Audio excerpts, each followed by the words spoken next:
সুপ্রিয় বন্ধু, আমি এখন অবস্থান করতেছি যশোর জেলার অভয়নগর থানার শুভড়া ইউনিয়নের শুভড়া গ্রামে। এখানে যে মসজিদটি আপনারা দেখতে পাচ্ছেন, এই মসজিদটি খাজা খানজাহান আলীর আমলে তৈরি। তবে এটা এখানে কাকতালীয়ভাবে আবিষ্কৃত হয়েছে। এখানে ছিল উঁচু মাটির ঢিবি। এই ঢিবির মাটি গ্রামের লোক বিভিন্ন প্রয়োজনে নিতে নিতে, কেউ চুলো বানাবে, কেউ ঘরের কাজে নেবে, বিভিন্নভাবে নিতে নিতে একসময় মসজিদের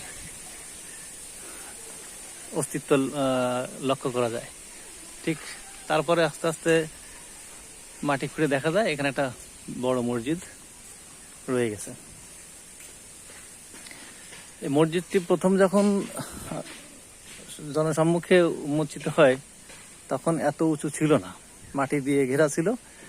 প্রত্যেক এলাকার লোক বিভিন্ন সময় বিভিন্ন বিপদ আপদে এই মসজিদের মাটি নিয়ে নিয়ত করে ব্যবহার করার কারণে উপকৃত হয় এবং আস্তে আস্তে মসজিদটি আরো বেশি উন্মোচিত হয়।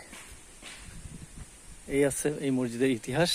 তবে খানজা খানজাহানের আমলে বিভিন্ন এলাকায় যে মসজিদগুলো ছিল, সেই মসজিদগুলোর অবয়ব বা নির্মাণ শৈলী একই রকম। সেই অনুপাতে ধারণা করা যায় যে খাজা খানজাহান আলী যখন এই এলাকা দিয়ে যায় তখন এই মসজিদটি নির্মাণ করেন।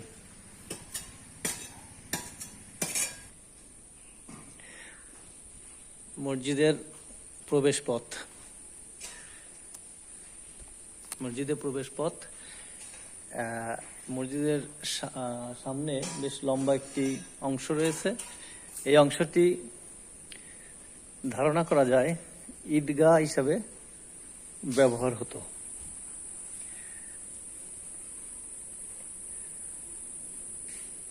এখন এখানে জামাত হয়, বড় জামাত, অনেক জায়গা লাগে, ভিতরে অল্প জায়গা, সেই জন্য এটা ব্যবহার করা হচ্ছে।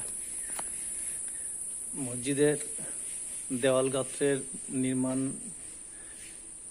পদ্ধতি বা কৌশল দেখলে নিঃসন্দেহে বোঝা যায় এটা খাজা খানজাহান আলীর আমলেই তৈরি। এটা হচ্ছে এই মসজিদের ভিতরের অংশ। এর নির্মাণ শৈলী অবশ্যই সবার পরিচিত। যে কথা বলেছিলাম, খাজা খানজাহান আলীর আমলে যতগুলো মসজিদ তৈরি হয়েছে সবগুলোই একই আদলে, একই কৌশলে। অনেক বড় একটি গম্বুজ আছে মসজিদের, যেটা এইভাবে আছে, এক গম্বুজ বিশিষ্ট এই মসজিদ।